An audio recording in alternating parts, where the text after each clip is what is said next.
Nous voulons ce matin vous saluer, tous et tous, dans le précieux et merveilleux nom de notre Seigneur et Sauveur Jésus-Christ. Nous sommes presque à la fin de l'année 2024 et nous voulons traduire notre reconnaissance au Seigneur pour tout ce chemin parcouru. Durant toute cette année, nous avons été l'objet de sa bénédiction et de sa protection. Et nous sommes là ce matin pour lui rendre hommage. Nous voulons que cette année se termine en beauté, avec de bonnes nouvelles. Amen. Bienvenue à nos nouveaux majeurs qui intègrent l'Église, qui deviennent des citoyens à part entière, citoyens de l'armée de Dieu. Donc nous les accueillons encore ce matin. Les nouveaux majeurs transférés de l'école dimanche à la grande église, ce sont les nouveaux majeurs. Nous les acclamons encore. Acclamons le Seigneur. Dans le monde de la politique, ils ont droit au vote. Donc, vous êtes des citoyens. Que Dieu vous bénisse. Merci aux moniteurs pour le travail abattu. Ce travail énorme qui participe de la croissance de l'Église. Que Dieu bénisse ses serviteurs. Bienvenue à Sylvia, de Maman Sophie, ce matin qui est parmi nous. Nous l'acclamons. Sylvia, bonne arrivée. Bien, nous donnons la parole à la chorale pour nous gratifier d'un chant de louange. Il y a longtemps, la chorale est là. Ce matin, faites un effort pour louer le Seigneur qui vous a gardé.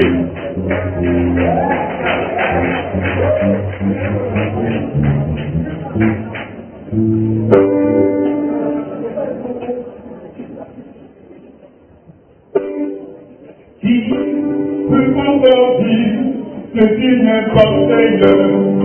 Jésus tombe devant ton cœur. Qui peut m'endormir ce qui n'est pas Seigneur? Jésus tombe devant ton cœur. Qui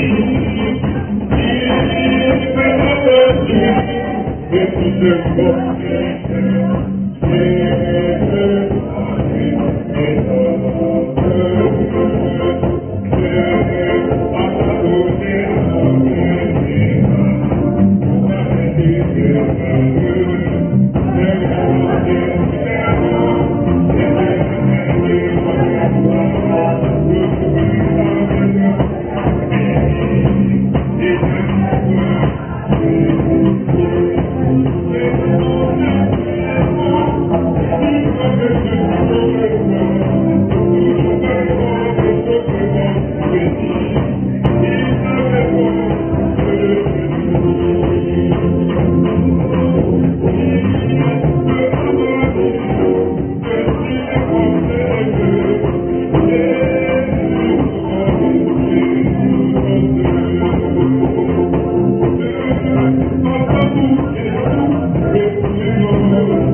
Nous acclamons le Seigneur, nous acclamons.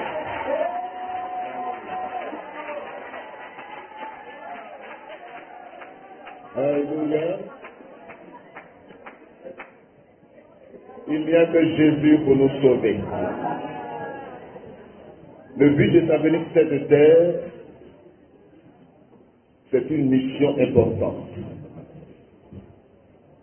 Jésus-Christ, il est le don parfait que Dieu ait fait à l'humanité, tout entière, sans exception, parce que Dieu nous aime. Donc le but de sa venue, c'est d'avoir un peuple mis à part pour son Père. Il veut se former un peuple. Il a quitté le lieu de sa demeure. Jésus est Dieu. Dieu qui s'est fait homme, qui s'identifie à nous, qui prend sur lui notre condition, qui renonce à tous ses droits légitimes, qui s'humilie par obéissance et qui accepte de mettre de côté les lois naturelles. Il va au-delà de ces lois qui ne permettaient pas que Dieu soit réellement dans cette condition humaine. Dieu brise la notion des lois naturelles. Ce Dieu surnaturel se soumet aux lois naturelles de la création que lui-même il a faite. Le Créateur devient un instrument entre les mains des hommes. Jésus-Christ est Dieu fait homme. Emmanuel, Dieu est avec nous.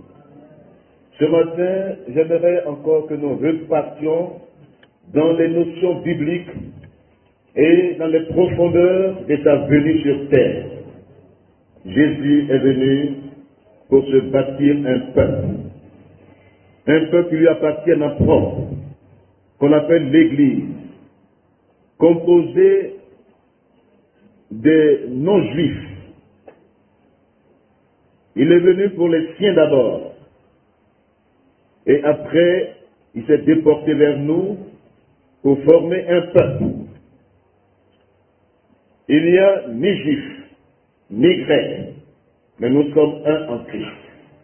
Voici le but de sa venue sur terre.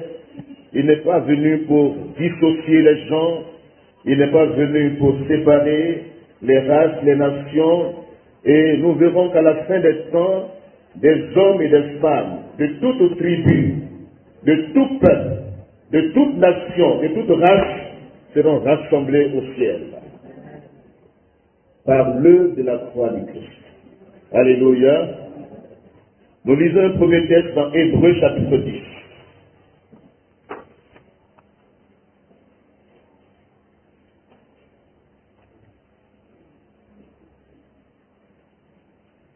Hébreux chapitre 10.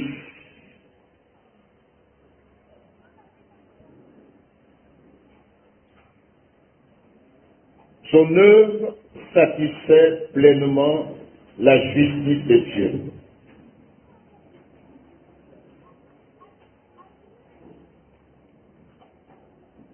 Sa venue historique.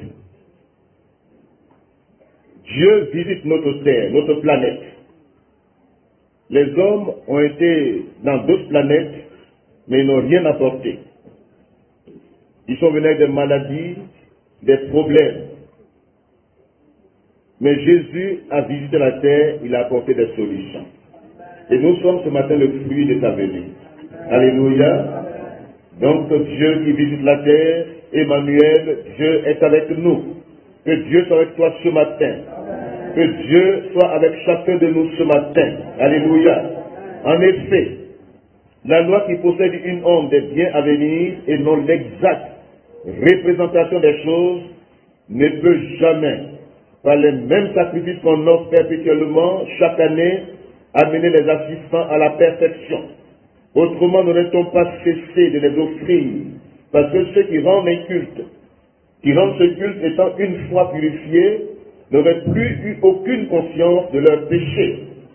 Mais le souvenir des péchés est renouvelé chaque année par ces sacrifices. Car il est impossible que le sang des taureaux et des boucs ôte le péché. C'est pourquoi Christ, entrant dans le monde, dit, tu n'as voulu ni sacrifice ni offrande, mais tu m'as formé un corps. Alléluia. Tu n'as agréé ni holocauste, ni sacrifice pour le péché. Alors j'ai dit, voici, je viens, dans le rouleau du livre, il est question de moi pour faire aux yeux ta volonté. Alléluia. Pour faire aux yeux ta volonté. Que le Seigneur bénisse sa parole. Nous lisons ces jours le lecteur de la Bible qui annonce sa venue historique. Le précurseur de sa venue est lui-même, dans cette lecture ce matin, nous allons voir l'image et la notion que Christ a de son peuple. Le peuple de la nouvelle alliance. Dans cette annonce, le rapport entre Élisabeth et Marie, cette relation vivante, familiale, nous donne de comprendre la notion vraie de l'Église. Les anges identifiés dans l'annonce de ce message, il y a deux anges que la Bible identifie. Il y a un qui est porteur de bonnes nouvelles. Alléluia. Comment il s'appelle? L'ange Gabriel, porteur de bonnes nouvelles. Il est à l'image d'une église qui doit annoncer la bonne nouvelle du salut de Christ. Dans cette annonce, Gabriel nous dit que l'église, non seulement dans la relation entre Élisabeth et Marie, l'église est une famille. Alléluia. L'église est une famille. Nous sommes les gens de la maison de Dieu. Et notre mission, c'est d'annoncer la bonne nouvelle du salut en Christ. Un autre ange qui a été identifié dans la Bible, il est dans Daniel. Daniel 10, verset 13. Comment il s'appelle? Michael. La notion du combat spirituel. Voici les deux notions qui doivent caractériser l'Église. L'Église est une famille, l'Église est en mission, mais dans cette mission, l'Église doit combattre les forces des ténèbres. Quand Jésus a dit je bâtirai mon Église, il a sous-entendu montrer déjà qu'il y a le combat en vue. Alléluia. Donc voici les deux notions de l'Église, famille, maison de Dieu, mais Église, armée du Seigneur sur la terre. Voyez ce matin le thème de notre prédication. Que Dieu nous bénisse. Nous lisons dans Luc chapitre 1 l'annonce de la naissance de Jean-Baptiste, précurseur du Messie. Du temps d'Hérode, roi de Judée, il y avait un sacrificateur nommé Zacharie, de la classe d'Abia. Sa femme était donc les filles d'Aaron. Elle s'appelait Élisabeth. Tous deux étaient justes devant Dieu, observant d'une manière irréprochable tous les commandements et toutes les ordonnances du Seigneur. Ils n'avaient point d'enfant, parce qu'Élisabeth était stérile. Et ils étaient l'un et l'autre avancés en âge. Or, pendant qu'il s'acquittait de ses fonctions devant Dieu, selon le tour de sa classe, il fut appelé par le sort, d'après la règle du sacerdoce, à entrer dans le temple du Seigneur pour offrir le parfum. Toute la multitude du peuple était dehors en prière à l'heure du parfum. Alors un ange du Seigneur apparut à Zacharie et se tint debout à droite de l'autel des parfums. Zacharie fut troublé en le voyant, et la frayeur s'empara de lui. Mais l'ange lui dit, ne crains point. Ce matin, ne crains rien. Alléluia, ta prière a été exaucée. Alléluia. L'annonce de la naissance de Jésus, verset 26. Au 6e mois, l'ange Gabriel fut envoyé par Dieu dans une ville de Galilée appelée Nazareth, auprès d'une vierge fiancée à un homme de la maison de David, nommé Joseph. Le nom de la vierge était Marie. L'ange entra chez elle et dit, je te salue, toi à qui une grâce a été faite. Le Seigneur est avec toi. Alléluia. Ce matin, non seulement le Seigneur te dit ne crains rien, mais il est avec toi ce matin. Alléluia. Et tu bénéficies de sa grâce ce matin. Alléluia. L'ange lui dit, ne crains point Marie, car tu as trouvé grâce devant Dieu. Et voici, tu deviendras enceinte, et tu enfanteras un fils, et tu lui donneras le nom de Jésus. Il sera grand, et sera appelé fils du Très-Haut. Et le Seigneur Dieu lui donnera le trône de David son père.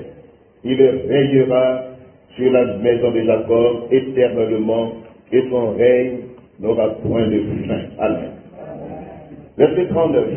Dans ce même temps, Marie se leva et s'en alla en hâte vers la maison, vers la montagne, dans une ville de Juda. Elle entra dans la maison de Zacharie et salua Élisabeth.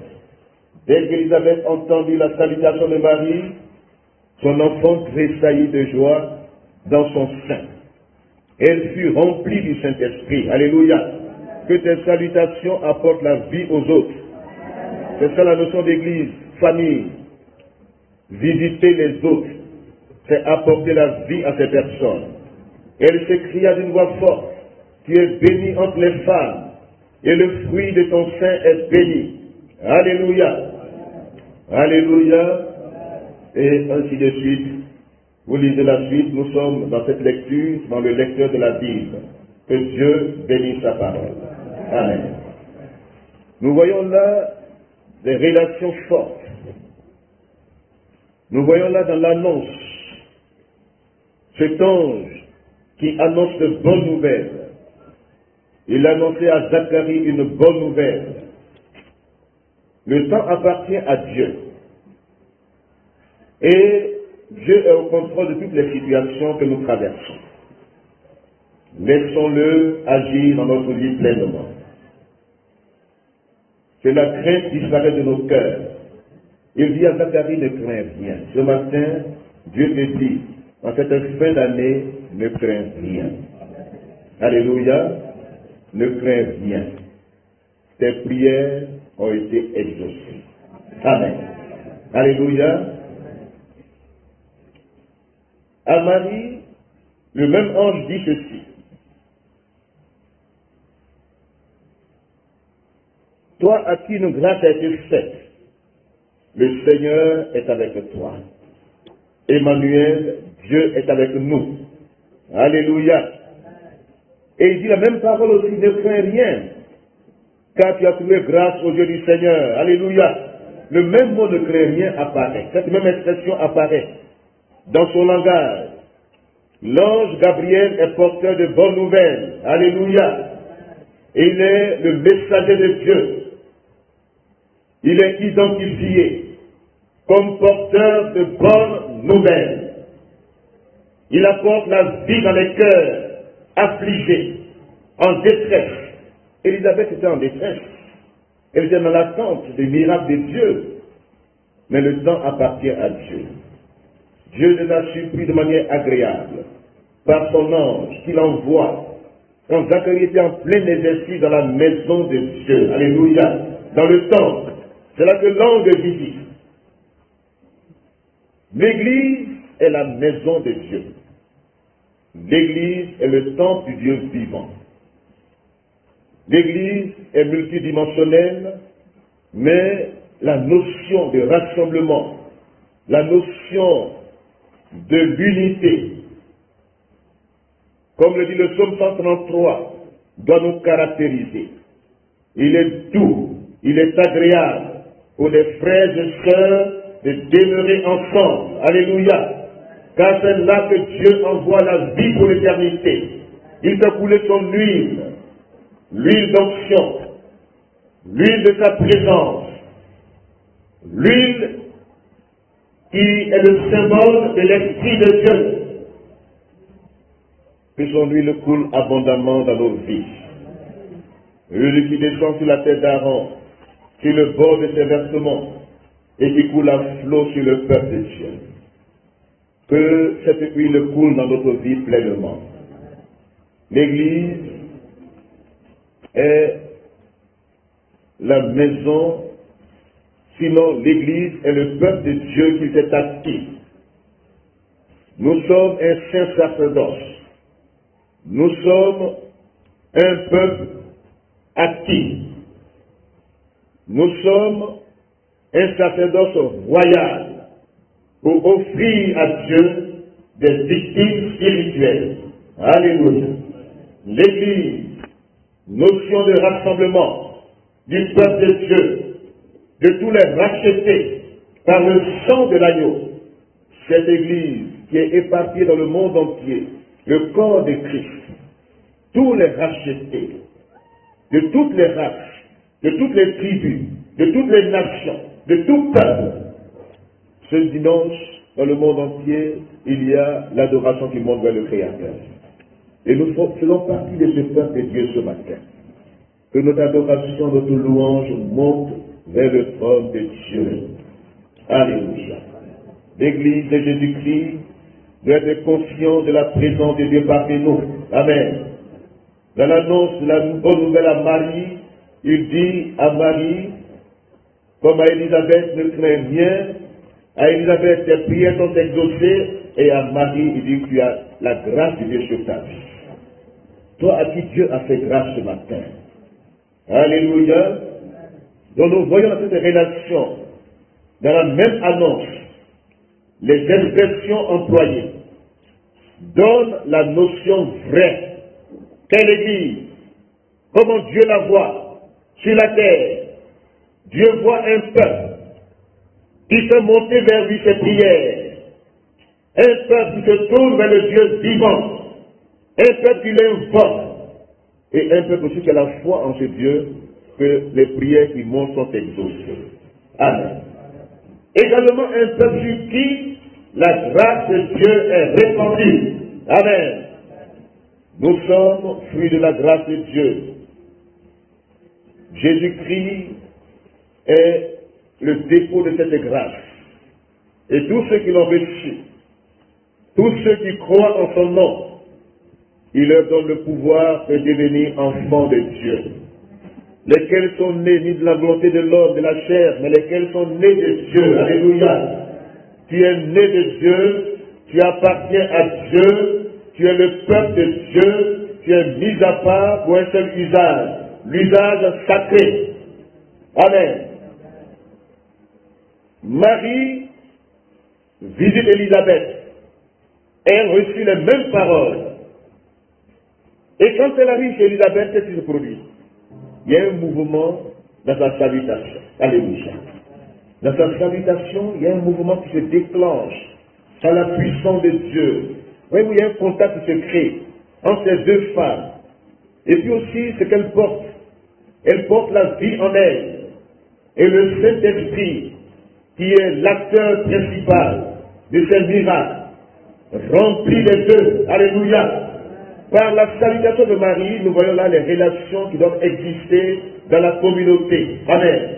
Des relations conviviales, des relations fraternelles, des relations d'amour. Marie visite Élisabeth, qui est sa parente.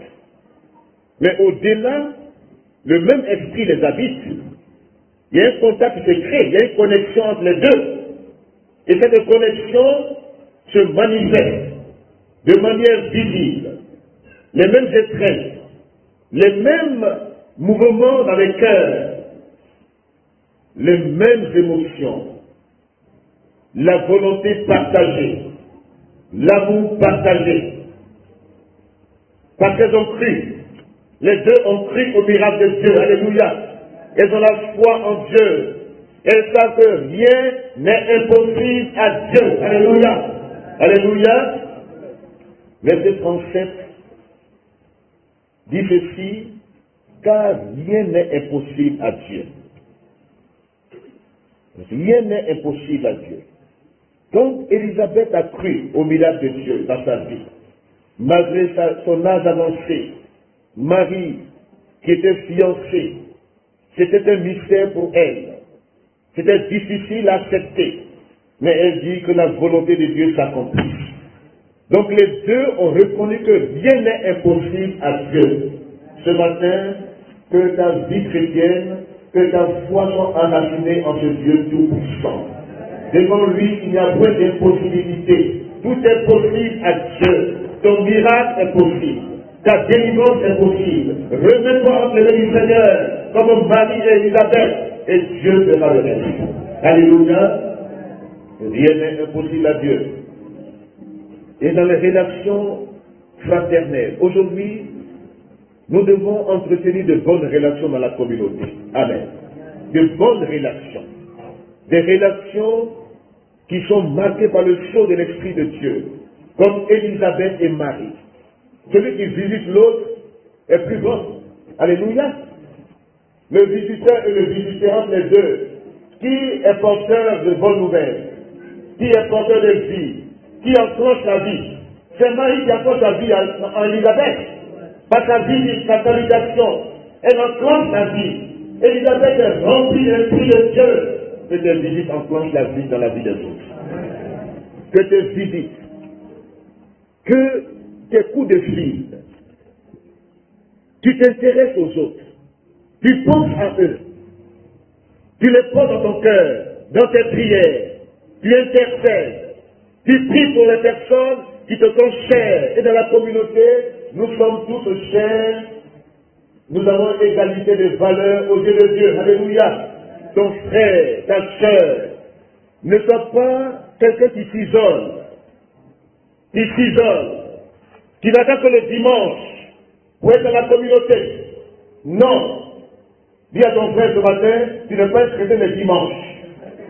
Tu ne peux pas chrétien le dimanche. Tu as 7 jours dans la semaine où ton frère, peut-être qu'il a une difficulté énorme, il est tout seul et il attend une visite. Personne ne vient. Tapez à sa porte. Et quand on ne voit pas, il ne vient plus. Mais on me dit comment? Qui l'a encouragé? Qui l'a visité? Personne. Ce matin, que le mari se réveille en toi. Que la notion d'église vraie nous habite aujourd'hui. Ce n'est pas une association du monde que nous avons créée. pour dire, nous nous retrouvons qu'on dit réunion ou bien convocation, cotisation. Ce n'est pas ça qui nous motive. Mais ce qui nous motive, c'est l'amour de Dieu dans nos cœurs. L'amour du prochain. L'amour des autres. Ça fait que Dieu enclenche beaucoup de choses. Il y a des miracles qui dorment. Il y a des miracles qui sont dans le silence. Il y a des miracles. Il y a la vie qui est là. Mais qui va clocher cette vie? Devient l'instrument de Dieu, porteur de bonnes nouvelles aux autres. Tu as reçu l'ange Gabriel. Il t'a apporté de bonnes nouvelles. Partage cette nouvelle avec les autres. Va vers les autres. Que ta présence apporte la vie. Un jour, il y a un pasteur qui était en difficulté, qui était même au bord d'une chute. Parce que là, il ne pouvait plus. Il était tout seul. Il a reçu une visite anormale. Une femme que Satan a préparée. Il a visité. Il se lève le matin, il n'a pas encore même elle à sa porte. Parce que je suis venu parce que j'ai un problème, tu dois prier pour moi. Il n'a même pas encore prié le matin. 6 heures du matin, il est déjà pointé devant sa porte. Il sort à son salon, il s'assoit, la faiblesse de ses os. 10 minutes, 15 minutes, 30 minutes à ta porte, elle te frappe. Qui est à la porte? C'est un collègue qui apparaît pour dire que Dieu m'envoie pour te délivrer. Alléluia. Il dit, oh, c'est un fils qui m'a délivré. La visite a porté la vie. Et beaucoup de chrétiens ne savent pas ça. Eux, on va les dire, ils vont rester à la maison. Et puis, quand vous restez chez vous à la maison, quand vous vous isolez, Satan s'isole avec vous. Il fait peser des poids énormes sur votre tête. Et les soucis, les inquiétudes vous envahissent. Vous gémissez seul. Est-ce que vous vous attendez à ce que quelqu'un vienne à votre secours? Mais quand vous levez, malgré vos difficultés, vous vous mettez en marche pour aller voir une sœur, les nouveaux majeurs qui sont là. Ils ont besoin d'encadrement. Ils ont besoin de soutien. Ils ont besoin de visites. Comment ils vivent? Quelles sont leurs compagnies? Comment ils marchent? Pas pour les juger, pas pour les condamner, mais visitons-les pour connaître leurs vrais besoins. Quand tu visites quelqu'un, comme les anges de l'Éternel ont visité Abraham, il les a accueillis chez lui à la maison. Ils étaient porteurs de bonnes nouvelles. Ils ont dit à Abraham, l'année prochaine, à la même porte, ta femme sera enceinte. Toute fois que tu visites quelqu'un, tu apportes la vie à cette personne. Les anges ont apporté la vie à Abraham par leur visite. Sarah les a accueillis, elle a ri. Mais son rire était un rire de joie, d'allégresse comme Marie. C'était un rire de louange et d'adoration. Alléluia. Ce matin, j'aimerais te dire que tu es dans la famille de Dieu. Amen. Jésus-Christ a venu sur cette terre, c'est pour créer une famille, un peuple. Un peuple qui viendra chercher bientôt. Et ce peuple-là fait partie de ce peuple. Tu es une pierre vivante dans l'édifice spirituel. Ta présence est importante. Tu apportes la vie aux autres par ta présence. Ta présence au culte est importante. Dans cette fin d'année, rassemblons-nous de manière vivante et puissante. Dans nos rassemblements, l'huile coulera en abondance. Alléluia. Que nous nous rassemblions. Que ceux qui nous prennent en marche, que ceux qui viennent d'arriver, les mardis soirs, cette année, ça tombe bien. Le 25, sinon le 24, à minuit veillée tombe le mardi. Le 31 tombe sur le mardi. C'est pour nous dire, n'attendons pas 21h pour venir. Venons à 19h. Venons avant le temps. Vous connaissez les témoignages avant. Vous connaissez le temps de louer le Seigneur. De rendre témoignage. Ce matin, Dieu nous visite. Emmanuel, Dieu est avec nous. Alléluia. Que l'Emmanuel se manifeste dans notre vie pleinement. Dieu est avec toi ce matin, ne crains rien. Ne te fais pas de soucis inutiles. Ne porte pas des fardeaux qui vont t'enfoncer. Ce matin, décharge toi sur le Seigneur de tous tes fardeaux, de tous tes soucis qui prend soin de ta vie. Il exauce tes prières. Il te dit, mon fils, ma fille, je t'ai gardé durant toute cette année, tu as envie. c'est moi qui ai pris soin de toi. Ce n'est pas toi-même qui as ajouté une coudée à ta vie. C'est moi, Dieu, qui veillais. Et puisque je veillais, laisse-moi prendre le contrôle de ta vie pleinement. Rends tout dans ma main ce matin. Alléluia. Et ensuite, tu bénéficies de la grâce de Dieu. Tu as la faveur de Dieu sur ta vie. Ne dis pas, Dieu n'a rien fait pour moi. Dieu a fait beaucoup de choses dans ta vie. Tu as bénéficié de cette grâce, de sa faveur. Ne t'isole pas. Ne te dis pas, mais ne jamais pas que je descendre. Dieu va opérer le miracle dans ta vie de manière qui te surprenne agréablement. Rien n'est impossible à Dieu ce matin. Saisis le Dieu vivant et vrai. Relève la tête. Mets-toi en mouvement. Et que dans tes relations fraternelles, il y ait la vie. Alléluia. Que ta présence, que ta vie apporte la vie aux autres. La délivrance aux autres. Et que dans l'assemblée tu sois présent. Et que les options se multiplient dans l'assemblée. Que l'huile coule en abondance dans cette communauté. Alléluia. Église, famille de Dieu, maison de Dieu. Éphésiens chapitre 2, Éphésiens chapitre 3, que nous lirons prochainement. Ce matin, nous étions étrangers aux alliances de Dieu. Nous n'avons pas de droit de cité en Israël. Mais aujourd'hui, nous bénéficions de la grâce de Dieu. Nous sommes concitoyens des saints, des gens de la maison de Dieu. Dans le droit de cité en Israël. Nous sommes le peuple de Dieu. Un peuple qui s'est acquis par son sang. Christ a donné sa vie pour que nous soyons sauvés. Jésus-Christ est le sauveur du monde, mais qu'il devient le Seigneur de ma vie. Que Dieu bénisse sa parole. Amen.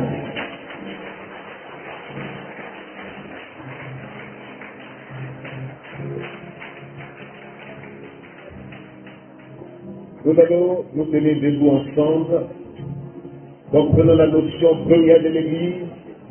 Nous parlerons de la seconde notion avec l'ange Michael prochainement, dans le combat spirituel. Mais aujourd'hui, nous restons là sur la notion de famille, de maison de Dieu, des relations saines dans la communauté, entretenons de bonnes relations, quittons dans les relations tendues, inutiles, qui nous font perdre les grâces de Dieu. Ce matin, libère ton cœur dans la présence de Dieu. Libère ton cœur ce matin. Que ton cœur soit libéré de tout sentiment négatif. Que ton cœur soit libéré de tout rejet, de toute blessure intérieure.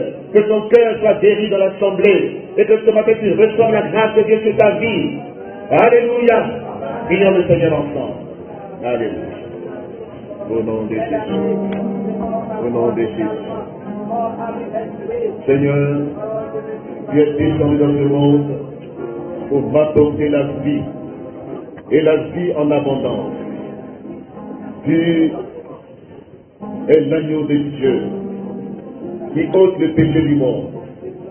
Tu es venu pour nous libérer. Tu es venu pour libérer les captifs. Tout ce que Satan a rendu captif, tu es venu pour les libérer. Et tu nous as délivrés de la captivité.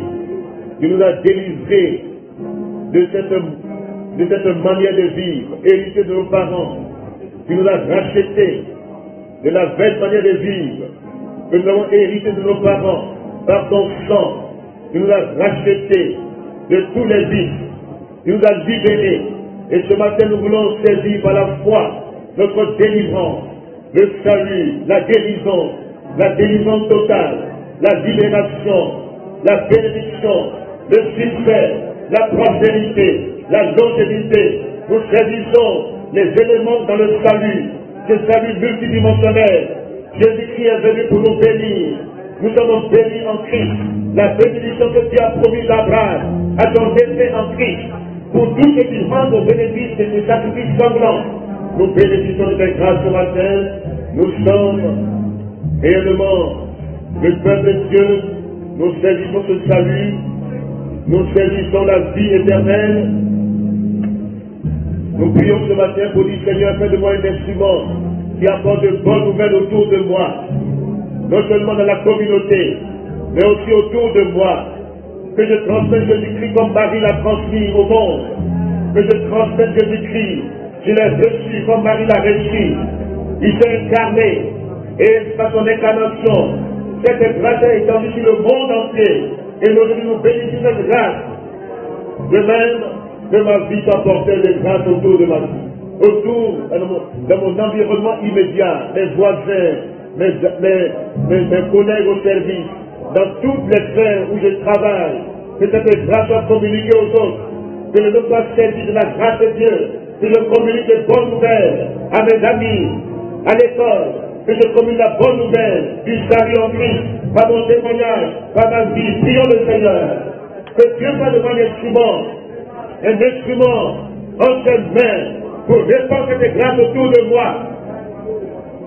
D'abord dans ma communauté, par mes relations saines, par mes visites, par l'encadrement, par les poids que je porte, les fardeaux des choses que je porte dans mon cœur, dans l'intercession, dans la prière, que je sois un instrument qui va apporter la vie aux autres, au nom de Jésus. Et ceux qui n'ont pas fait le Seigneur, dans cette fin d'année, je sois un instrument qui apporte la bonne nouvelle du salut de Christ aux autres. Et le Seigneur, au nom de Jésus. Seigneur, fais de moi un instrument. Tu nous as visités. De même, donne-moi d'être un instrument de visitation, un instrument d'éducation, un instrument de formation. Dieu t'a visité. Il t'a donné des grâces. Et pour que tu sois un instrument entre tes mains, pour que toi, à ton tour, en visitant les autres, tu leur communiques cette grâce. Que tu leur communiques la vie que tu as reçue. Comme Pierre et Jean, nous n'avons ni argent ni or, mais ce que nous avons, nous te le donnons. Alléluia. Tu as Jésus-Christ en toi. Donne Jésus-Christ au monde. Donne Jésus-Christ aux affligés. Au nom de Jésus-Christ, lève-toi et marche. Alléluia.